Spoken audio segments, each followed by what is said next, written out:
Është përkujtuar këtë njëjtë ngjarja 2 prillit 1991 në qytetin e Shkodrës. Në mesazhin drejtuar ndaj qytetarëve të Shkodrës, kryetari i PD Shkodër Ardiq Qylybyli tha se sot pas kaq shumë vitesh jemi këtu edhe për të reflektuar. Sot pas kaq shumë vitesh ne nuk jemi këtu vetëm për t'i kujtuar. Jemi këtu edhe për të reflektuar. A jemi ne sot në lartësinë e sakrificës së tyre? Apo e mbrojmë dhe forcojmë çdo ditë demokracinë për të cilën ata do jetën? Si kryetari i Partisë Demokratike të Shkodrës, e ndjej si detyrim moral dhe qytetar të them se kujtimi i 2 prillit nuk duhet mbetet vetëm ceremoni. Ai duhet të jetë një thirrje për përgjegjësi, një thirrje për drejtësi e një thirrje për të mos lejuar kurrë që e shkuara të përsëritet. Shkodra ka qenë gjithmonë në ballë të ndryshimit. Ka qenë qyteti që nuk u përkul, qyteti që folet kur të tjerët heshtën. Dhe sot më shumë se kurrë kemi nevojë të ruajmë këtë frym. Kemi nevojë për unitet, për kurajo dhe për besim tek vlerat demokratike. I pranishëm për të përkujtuar këtë ditë ishte edhe lideri i demokratëve Sali Berisha. Në fjalën e tij Berisha hodhi akuzën e kryeministit Rama, teksa tha se misioni i PD është rikthimi i votës së lirë tek shqiptarët. Martirizimi i tyre në këtë shesh 35 vite më parë ushtruan në dritë, hapi rrugën që shqiptarët të votojnë të lirë,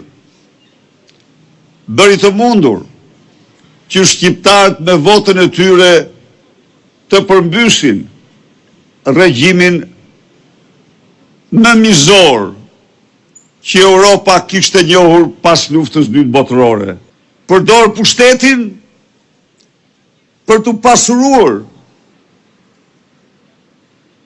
Përdor pushtetin për të legjitimuar vjedhjen, plaçkitin e shqiptarëve, për të shtruar votën në një farsë të shëmtuar. Në këtë kuadër, kur më shumë se sot nuk është aktuale, nuk është më aktuale, më frymëzuese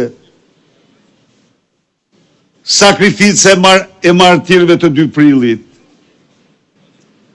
martirëve të votës së lirë. Ndaj dhe ne jemi të betur, Partia Demokratike është e betur, se misioni i saj kryesor është rikthimi i votës lirë tek shqiptarët. Kam besim të madh se Shkodra do përmbush këtë mision më mirë, me vendosmëri se çdo qytet tjetër i këtij vendi. 4 viktima e 10 të plagosur ishin pasojë të plumave të qelluar drejt turmes që protestonte. Arben Broci, Nazmi Kryeziu, Bujar Bishanaku dhe Besnik Ceka ishin të vartë asaj dite dëshmorë demokracisë.